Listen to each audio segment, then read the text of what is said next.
Hi everyone, it's Betsy Weber. It's about 6:30 Eastern Standard Time. I have no idea what video we're at in our 48 videos in 24 hours, but we're still going strong. And with me today, I've got Terry Brock from lovely sunny Florida. Terry, why don't you tell everybody a little bit about yourself and what you do? Well, I'm a guy that gets to use TechSmith products and love it and communicate and just talk with people in many different ways. I'm a syndicated columnist with business journals and also the past chief enterprise blogger with Skype and had a chance to do a lot of fun there. And I like to talk a lot and write a lot. It's nice. I now get paid for doing what I used to get sent to the principal's office for, which is kind of Perfect. nice. Terry, you're talking too much, they say. I go, now I get to get out and do that, and they pay me. It's nice. Ah, that's funny. Now, you are one of the best speakers I know. You are a professional speaker, and you're here to share with us communication skills for today's professionals because, it's not just about hitting record. We want to be able to know how to speak well and present our ideas well. Can you share a little bit about this to us? Yeah, it's really important. In today's world, it's like we've got so many options, and we need to think about being better communicators, whoever we are. Think about what can we do to improve on our speaking when you're doing presentations, and whether that's to one or two people or two or 300,000 people. You still want to be able to speak, and you want to be able to write.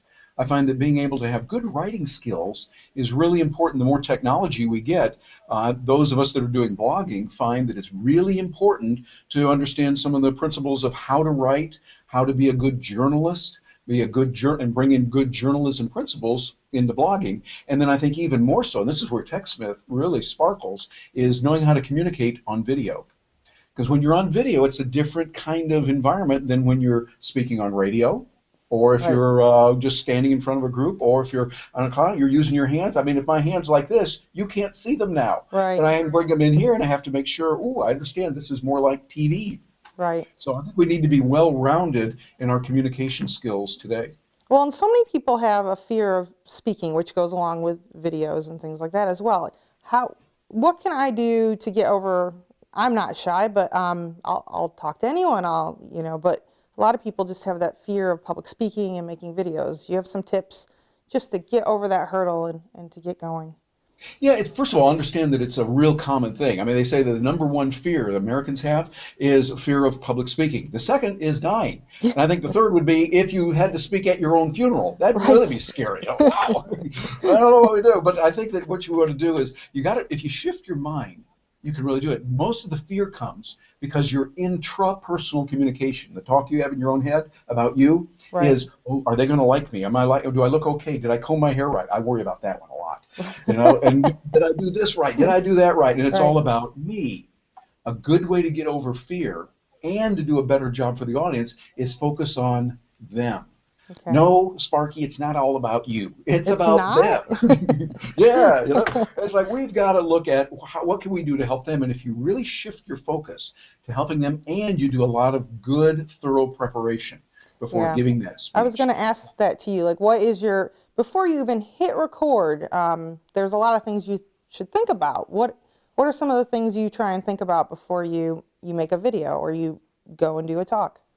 I think the most important thing is understand the audience. Who is it that's there? How are they interested in you? What can you do to better prepare for them? Understand their pain.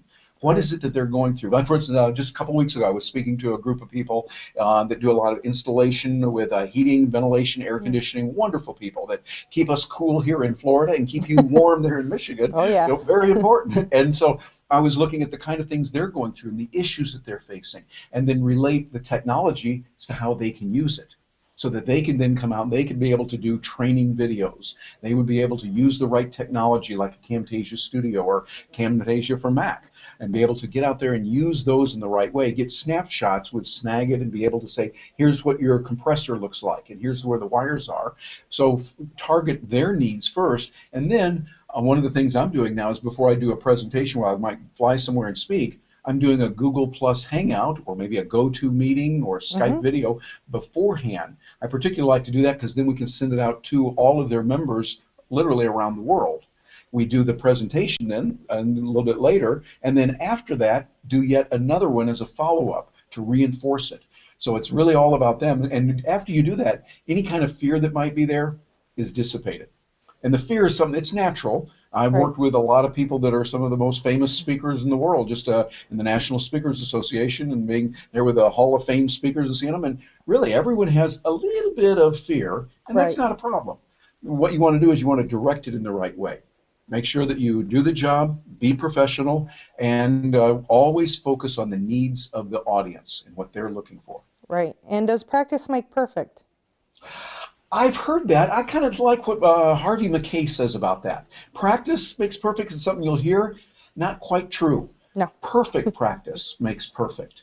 You see, if I'm taking and doing something the It's wrong true. way, and I keep Over and practicing over. over and over the wrong way, oopsie daisy, guess what? It's just going to Right. be bad. I'm just going to get better at doing it the wrong way. Right. Good thing to do is find out what you can do and get good feedback from professionals. If I want to learn to fly an airplane, I'm not going to jump in it on my own and try to teach myself. Yeah, Not a please good don't. idea. Please don't do I that. recommend go through the courses they have the real good pilots there. They sit next to you and they're showing you what to do.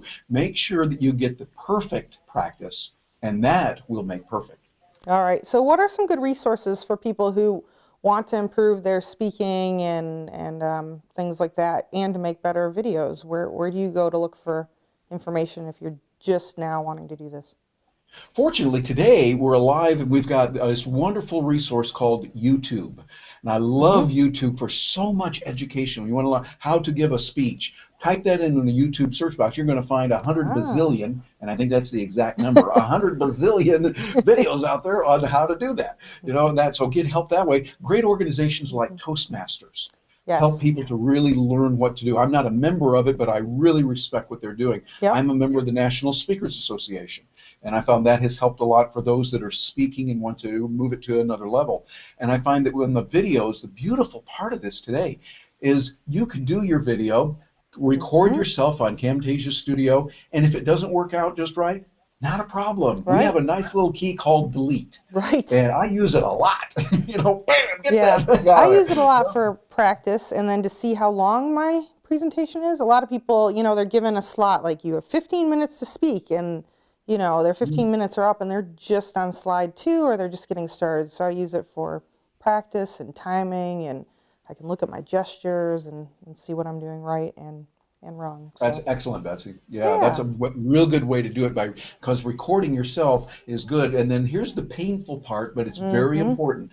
Go back and watch your video. oh yes. I mean, when I watch, I'm going, oh no, oh my goodness, did I do that? Ah, destroy that, when I see Right. it. But what you want to do is you got to go, no, painfully sit there, Terry, and watch Right, it. right. So, I just but said as you do, over take and over. notes. Yeah, Right. watch a or the Ah. what little filler words that we'll put in, and Yep. that's natural. So you want that, and then also get someone that can help you, a speech coach. There's some Yes. wonderful speech coaches out there that can help you, to see things that you might not see, even in watching your own video. Right. So Right. definitely work with that, and that can help to get better. It's just like, hey, if you wanted to, if you're in high school, you're pretty good at baseball, get a good coach. Right. Work with a coach there, but get someone else that is good. That's how you really improve. And money spent on a good coach for whatever you want to learn to do can be some of the Right. best money you'll ever spend. Now, when you make videos, do you record the audio and video at the same time, or do you do them separately? I record the voice for me at the same time. Like right now, I'm sitting here in front of my Mac, and I'll use the software, put it in there, use my webcam. And by the way, I'm using my new here. This is not a commercial plug. They should be paying me. I'm using the Logitech Ah. C920. Brian G was just saying that one as well. I just bought It it looks this week. good. Looks Great. good. And by the way, Logitech, I think owes me some money now for that. I think they're great people. And if you're watching this, Logitech, we love you. But I think get something like that. And I use the audio. And as the videos from TechSmith say so well, the most important Right. part of the video is the audio. Right. And so me right now, by the way, Betsy, how's my voice coming through? It sounds wonderful. It is because I'm not using the internal microphone in my MacBook Pro. As nice Right. as it is, I'm using an external microphone that you can't see right now. Right. This is just us, okay? Don't tell any of the Right. grown-ups. Right. But look at I'm using the Yeti microphone. That's a great from Blue microphone. Microphones. This Yep. one is really nice, and it sits right there. I strategically place it so people don't see it, Right. and people just go, "Yeah, it sounds okay." They don't come back and say, wow, your voice is coming through at 16-bit audio there at 48 kilohertz, I'll bet. No, Right. they don't say that. They just go, sounds good. Sounds And that's good. what you want. So recording the two together, practicing, then I'll go back afterwards and I might put a nice bumper music in at the beginning and then something at the end Mm-hmm. like that. And I'll put some title screens, probably create it in Keynote, like a PowerPoint in Keynote, and I'll put a little slide at the beginning and the end. And then I like to put little notes in between when I Right. say something or I'm interviewing someone and they say something really profound, Mhm. reiterate that in print right below. Perfect. Well, and the nice thing about not using the internal microphone is that's really close to the keyboard. So if you're typing, it just sounds like people are stomping kind of through your video. So, Oh, exactly. And it's like, and you just right. want to reach through the video and slap them, And I think that might be Exactly. legal in Florida. Laws are different here. You never know in Florida. Yeah, you never know. Anything can happen. So, well, thank you so much for joining us today, Terry. I appreciate it, and I learned a lot. So, thank you for Well, joining great to us. be with you, Betsy, as always. Keep up And the great work. I love what you're doing there at TechSmith. come up and visit us again in Michigan. Maybe I not ought to in do that. I think, February. yeah, one of both days of summer, I think, would be good. Right. Yeah. So, thanks everyone for tuning in. All right.